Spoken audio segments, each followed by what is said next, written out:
नमस्कार.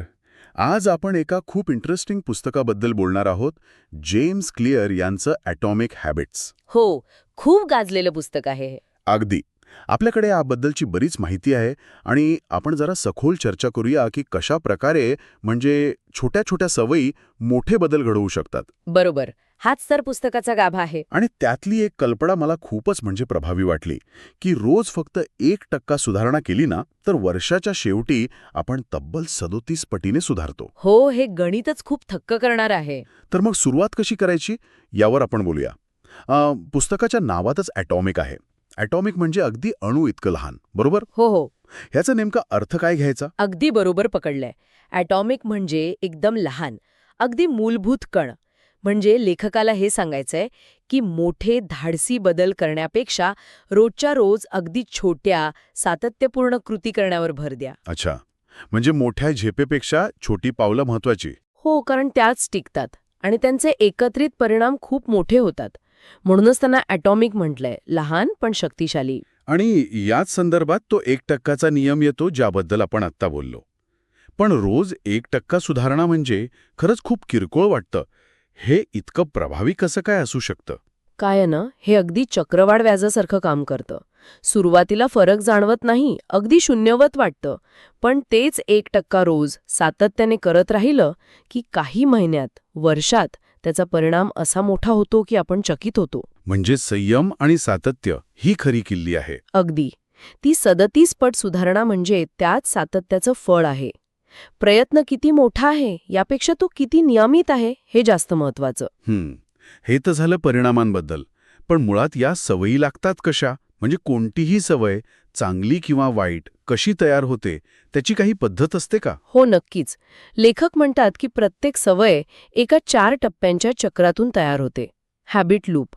पहिला टप्पा असतो संकेत, म्हणजे क्यू. संकेत म्हणजे एखादी खूण. विंग.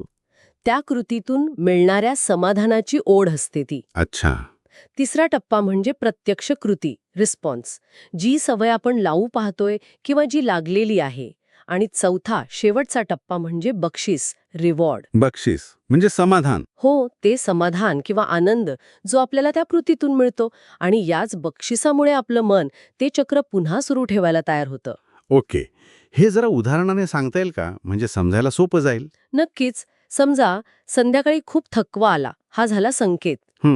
मग मोबाईल घेऊन रील्स बघाव्याशा वाटतात, ही झाली इच्छा. हो, हे होतं अनेकांचं. मग आपण खरंच मोबाईल घेऊन रील्स बघतो, ही झाली कृती. आणि त्यातून जो तात्पुरता विरंगुळा मिळतो, थोडं बरं वाटतं, ते झालं बक्षीस. बरोबर.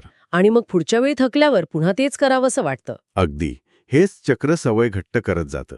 चांगली असो वा वाईट.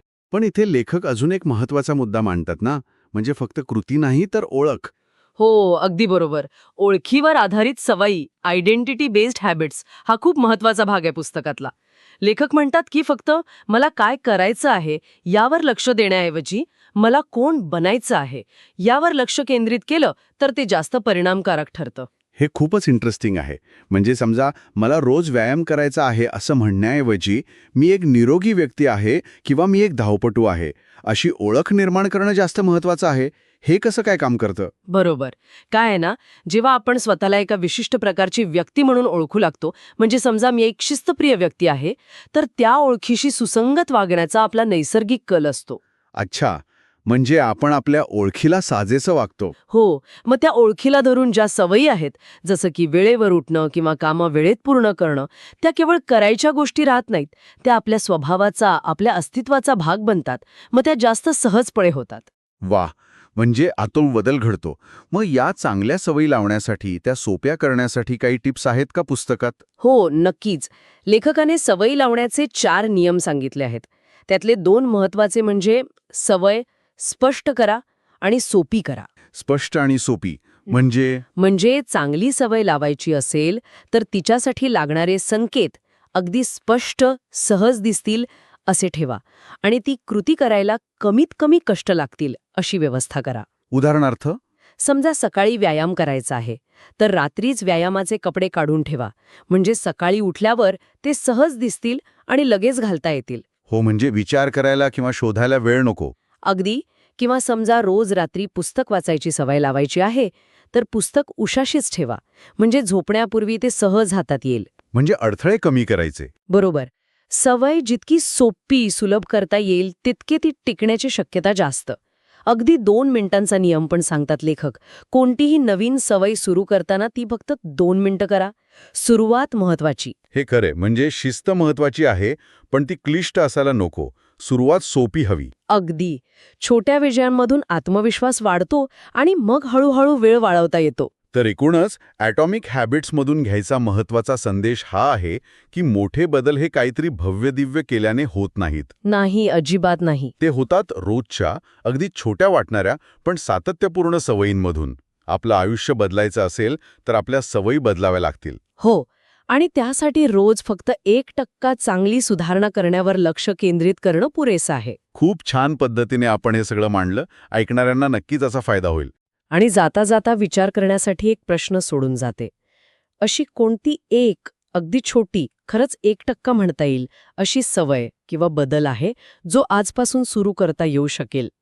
असा बदल जो आपल्याला जशी व्यक्ती बनायची इच्छा आहे त्या दिशेने एक अगदी लहानसं पाऊल असेल.